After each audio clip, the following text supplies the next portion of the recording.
قبر کی پہلی رات کیسی ہوگی؟ کمزور دل حضرات اس ویڈیو کو نہ دیکھیں۔ بسم اللہ الرحمن الرحیم۔ محترم ناظرین، یہ امر یقینی ہے کہ ہر ایک جاندار نے موت کا ذائقہ چکھنا ہے، جس طرح کہ اللہ تبارک و تعالی ارشاد فرماتا ہے کہ ہر جاندار نے موت کا ذائقہ چکھنا ہے۔ جو یہاں پر آیا ہے اس نے ایک نہ ایک دن واپس ضرور جانا ہے۔ محترم ناظرین، مرنے کے بعد انسان کی پہلی منزل قبر ہوتی ہے۔ حضور پاک صلی اللہ علیہ وسلم کے ارشادات کے مطابق قبر انسان کی 5 منزلوں میں سے ایک منزل ہے۔ اگر انسان اس میں کامیاب ہو جائے تو آگے کی منزلیں آسان ہو جاتی ہیں، اور اگر اس منزل میں ناکام ہو جائے تو آگے کی منازل انتہائی مشکل اور خراب ہو جاتی ہیں۔ اور ایک حدیث مبارک میں آتا ہے کہ جس کا مفہوم یہ ہے کہ حضور پاک صلی اللہ علیہ وسلم نے ارشاد فرمایا کہ اللہ تبارک و تعالی کی طرف سے قبروں پر ایک فرشتہ مقرر ہے۔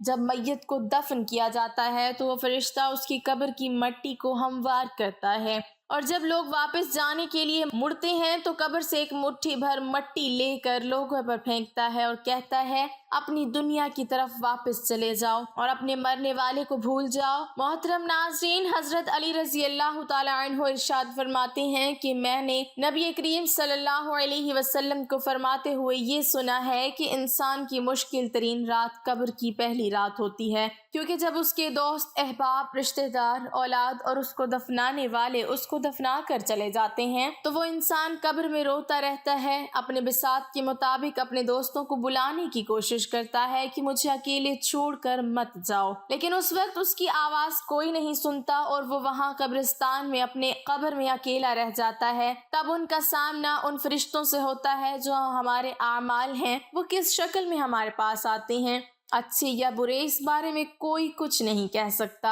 وہ ہم سے اس دنیا میں گزاری ہوئی زندگی کے متعلق سوال کریں گے، جن سوالوں کے جواب ہماری زندگی میں موجود ہیں جب تک ہم سانس لے رہے ہیں۔ محترم ناظرین، ایک حدیث مبارک میں آتا ہے جس کا مفہوم کچھ اس طرح سے ہے کہ رسول اللہ صلی اللہ علیہ وسلم نے ارشاد فرمایا کہ تم قبرستان جایا کرو، کیونکہ قبرستان موت کو یاد دلاتا ہے اور اس سے عبرت حاصل ہوتی ہے۔ اور میں نے اپنے رب سے اپنی والدہ کی قبر پر جانے کی اجازت مانگی تھی، مجھے اس کی اجازت مل گئی ہے، لہٰذا تم بھی قبرستان جایا کرو۔ وہاں جانے سے دنیا سے بے رغبتی پیدا ہو جاتی ہے اور آخرت یاد آتی ہے۔ حضرت سیدنا سعید ابن مسیب رضی اللہ تعالیٰ عنہ ارشاد فرماتے ہیں کہ ایک مرتبہ ہم شیر خدا حضرت علی رضی اللہ تعالیٰ عنہ کے ہمراہ مدینہ منورہ کے قبرستان گئے۔ حضرت علی رضی اللہ تعالیٰ عنہ نے قبر والوں کو سلام کیا اور فرمایا، اے قبر والو، تم اپنی خبر بتاؤ گے یا ہم تمہیں بتائیں؟ راوی فرماتے ہیں ہم نے قبر سے وعلیکم السلام ورحمۃ اللہ وبرکاتہ کی آواز سنی اور ایک آواز یہ سنی کہ کوئی کہہ رہا ہے، اے امیر المومنین، آپ ہی خبر دیجئے کہ ہمارے مرنے کے بعد اس دنیا میں کیا ہوا۔ حضرت علی رضی اللہ تعالی عنہ نے ارشاد فرمایا، سن لو، تمہارے مال تقسیم ہو گئے، تمہاری بیویوں نے دوسرے نکاح کر لیے، تمہاری اولاد یتیموں میں شامل ہو گئی، جس مکان کو تم نے بہت مضبوط بنایا تھا اسی مکان میں تمہارے دشمن آباد ہو گئے۔ پھر حضرت علی رضی اللہ تعالی عنہ نے ارشاد فرمایا، اب تم اپنا حال سناؤ۔ یہ سن کر ایک قبر سے آواز آنے لگی، اے امیر المومنین، ہمارے کفن پھٹ کر تار تار ہو گئے، ہمارے بال جڑ سائے منتشر ہو گئے، ہماری کھالیں ٹکڑے ٹکڑے ہو گئی، ہماری آنکھیں بہہ کر رخساروں پر آ گئیں، اور ہم نے جو نیک اعمال کیے تھے ان کو پایا، اور جو کچھ بھی چھوڑا اس میں ہمارا نقصان ہوا۔ روایت میں آتا ہے کہ جب مردے کو قبر میں رکھا جاتا ہے تو اس کی نماز اس کی دائیں طرف آ کر کھڑی ہو جاتی ہے،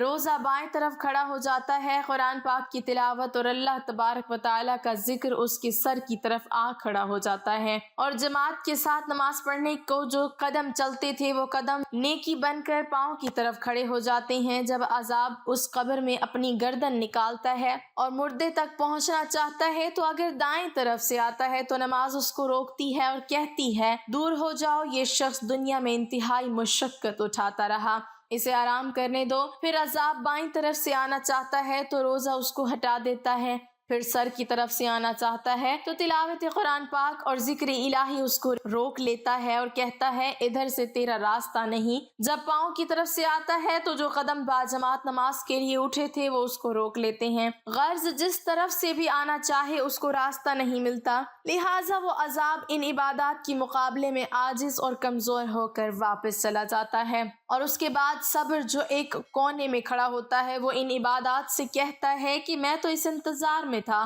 کہ اگر کسی طرح کسی عبادت میں کوئی کمزوری ہوئی تو میں اس کی طرف سے ہمدرد بن کر اس کا ساتھی بن جاؤں گا، مگر الحمدللہ تم نے ہی مل کر اس عذاب کو دفع کر دیا ہے، لہٰذا اب میں اعمال تولنے کے ترازو میں اس کے کام آؤں گا۔ محترم ناظرین، جب میت کو قبر میں دفنا کر اس کے ورثہ چلے جاتے ہیں تو قبر میں دو فرشتے جن کو منکر اور نکیر کہا جاتا ہے میت کے پاس آتے ہیں۔ ان کی آنکھیں بجلی کی طرح چمکتی ہیں اور آواز بادل کی طرح گرج کرتی ہے۔ ان کے دانت گائے کے سینگوں کی طرح باہر کو نکلے ہوئے ہوتے ہیں اور ان کے منہ سے آگ کے شعلے نکلتے ہیں۔ بال اتنے بڑے کہ پاؤں تک لٹکے ہوئے ہوتے ہیں اور ان کے ایک کندھے سے لے کر دوسرے کندھے تک اتنا فاصلہ ہوتا ہے کہ کئی دن چل کر مسافت کو طے کیا جا سکتا ہے۔ مہربانی اور نرمی ان کے پاس نہیں ہوتی، لیکن سختی کا معاملہ یہ مومنوں مسلمانوں کے ساتھ نہیں کریں گے۔